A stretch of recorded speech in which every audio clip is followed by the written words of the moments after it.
Assalamualaikum warahmatullahi wabarakatuh teman-teman. Selamat datang di channel Nayana Maruta. Terima kasih saya ucapkan kepada teman-teman yang sudah melihat video saya. Terima kasih, like, subscribe, dan komentar yang telah diberikan. Buat teman-teman yang belum subscribe, silahkan subscribe.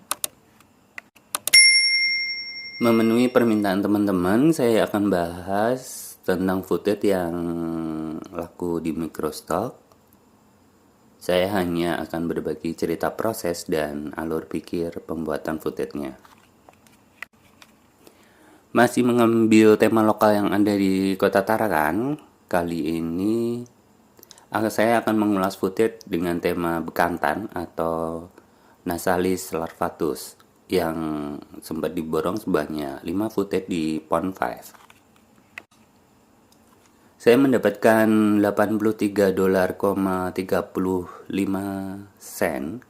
karena masing-masing footage dihargai $16.67. Kualitas yang diambil adalah HD. Selain rumput laut, tema unik yang bisa dimunculkan dari Kota Tarakan adalah bekantan. Mengapa? Karena bekantan adalah hewan endemik dari Pulau Kalimantan. Jadi tidak mudah ditemukan di tempat lain, meski mungkin ada di kebun binatang. Keunggulan lain, bisa merekam bekantan di alam bebas, jadi tidak seperti di kebun binatang yang areanya terbatas. Di kawasan konservasi mangrove dan bekantan, areanya cukup luas. Selain itu, di kawasan konservasi mangrove dan bekantan ada pemberian pisang mentah yang membuat bekantan turun sehingga dapat kita rekam dari dekat. Dari survei tema yang saya lakukan, ada 522 footage tentang bekantan di Pond 5 dan ada 547 footage di Shutterstock.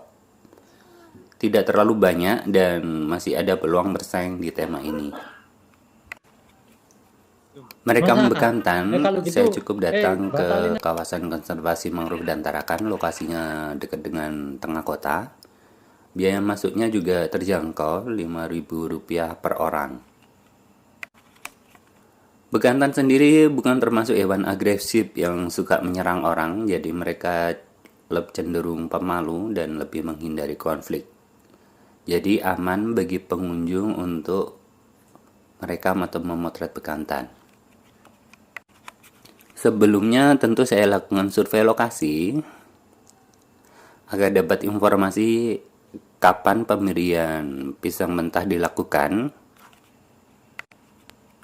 lalu lokasi tempat mereka makan, juga pengaruh cuaca pada aktivitas mereka, dan tentu pemeriksaan jembatan kayu di sepanjang kawasan konservasi. Pemberian makan biasanya dilakukan pukul 9 sampai 10 WITA, jadi sebisa mungkin saya sudah ada di lokasi pada jam tersebut. Ada beberapa titik penempatan pisang mentah pada kawasan konservasi. Tentu saya akan memilih lokasi pemberian pisang mentah di area yang lapang dan tidak terhalang oleh pohon, sehingga gampang untuk pengambilan gambar. Saat hujan atau mendung, bekantan itu jarang mau turun dari pohon, jadi pengambilan gambar hanya bisa dilakukan saat cuaca cerah saja. Ada sedikit kesulitan di lapangan, yaitu kelemahan dari jembatan kayu yang akan bergetar saat ada orang melewatinya, baik orang lain ataupun kaki saya sendiri. Jadi saat menggunakan tripod, getaran itu akan merambat dan mempengaruhi pada hasil footage. Sedangkan jarak jembatan kayu dengan tanah berawa di bawahnya lumayan jauh.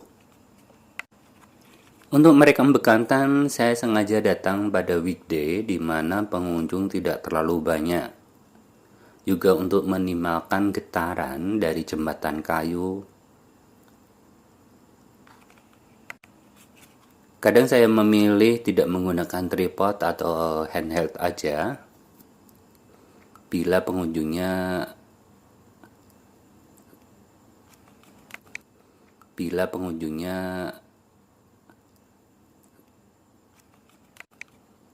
banyak. Namun untuk posisi bekantan yang lagi di atas pohon, pengambilan gambar tentu saya harus menggunakan tripod. Dan untuk mengurangi getaran yang diakibatkan oleh jembatan kayu, saya menghubungkan kamera dengan handphone lewat wifi sehingga bisa saya operasikan menjauh dari kamera atau tripod saya berada. Saya gunakan kamera dan bawa lensa tele serta lensa potret saat pengambilan gambar atau perekaman. Dan tentu tidak lupa tripod. Kualitas gambar yang saya ambil adalah 4K.